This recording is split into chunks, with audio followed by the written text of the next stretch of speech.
দেশকে গণতন্ত্রের পথে নিতে জন আকাঙ্ক্ষার প্রতিফলন মানুষ অবিলম্বে দেখতে চায় বলে মন্তব্য করেছেন বিএনপির স্থায়ী কমিটির সদস্য আব্দুল মঈন খান।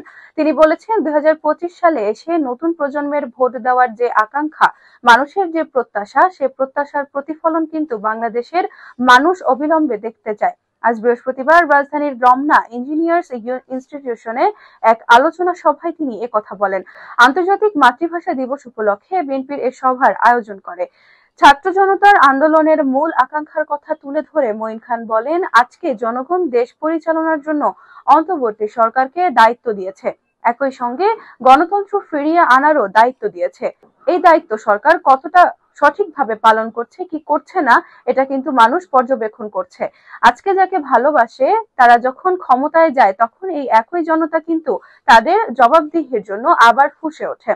এটা স্মরণে রাখতে হবে, ভাষা আন্দোলন সহ স্বৈরাচার বিরোধী আন্দোলন এবং ২৪-এর ছাত্র জনতার আন্দোলনের শহীদদের শ্রদ্ধা জানিয়ে বিএনপির এই নেতা বলেন, বাংলাদেশের মানুষ সব সময় অন্যায়ের প্রতিবাদ করেছে। আমি বিশ্বাস করি, ভাষা আন্দোলন থেকে শুরু করে ২৪-এর ছাত্র জনতার আন্দোলন একই সূত্রে গাঁথা। সেই সূত্রটি কি? প্রতিবাদ, অন্যায়ের বিরুদ্ধে প্রতিবাদ, স্বৈর শাসনের বিরুদ্ধে প্রতিবাদ, আমাদের কথা বলতে না দেওয়ার প্রতিবাদ, আমাদের ভোটের অধিকার ছিনিয়ে নেওয়ার বিরুদ্ধে প্রতিবাদ।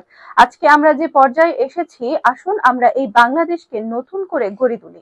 বিএনপির প্রচার সম্পাদক সুলতান সালাউদ্দিন আহমেদ টুকুর সঞ্চালনায় আলোচনা সভায় বিএনপির স্থায়ী কমিটির সদস্য নজরুল ইসলাম খান, হাফিজউদ্দিন আহমেদ, ভাইস চেয়ারম্যান শামসুজ্জামান দুদু, আহমেদ আজম খান, উন্মুক্ত বিশ্ববিদ্যালয়ের উপাচার্য অধ্যাপক এবিএম ওবায়দুল ইসলাম, জাতীয় বিশ্ববিদ্যালয়ের উপাচার্য অধ্যাপক এস এস এম আমানুল্লাহ প্রমুখ বক্তব্য দেন।